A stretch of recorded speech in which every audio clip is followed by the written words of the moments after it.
Saudara dan sedari rakyat Malaysia, konflik dalaman bersatu pada awalnya bukan disebabkan penolakan terhadap Muhyiddin Yassin, namun penolakan terhadap Tun Faisal dan Azmin Ali.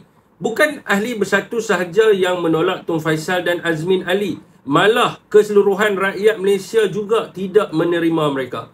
Saudara dan sedari, semasa Azmin dalam Parti Keadilan Rakyat, beliau mewujudkan dua kem, iaitu satu kem penyokong setia Anwar Ibrahim ataupun Presiden, dan satu lagi kem yang diberitahu mencabar dan mereka ini tidak menyokong Anwar Ibrahim, iaitu Rafizi Ramli.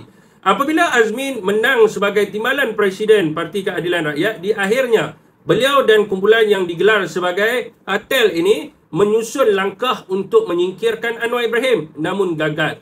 Oleh itu mereka melakukan langkah Eriton dan berunding untuk meletakkan Azmin sebagai timbalan Perdana Menteri, namun dia tidak disokong oleh UMNO.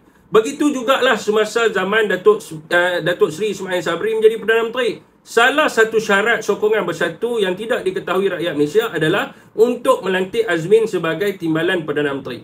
Saudara dan saudari, perkara ini sedang berlaku dalam bersatu sekarang, di mana Azmin dan juga Tun Faisal lah yang mula-mula menyerang dan mengugut ketua-ketua bahagian yang pro dekat Hamzah Zainuddin. Ada yang dipecat dan bakal dipecat. Matlamat mereka jelas untuk menguasai Perikatan Nasional dan mengangkat Azmin dengan menyingkirkan Datuk Seri Hamzah Zainuddin. Persoalan saya, adakah rakyat Malaysia ini menerima Azmin Ali sebagai pemimpin nombor satu negara ataupun pengganti kepada Tan Sri Muhyiddin Yassin kelak?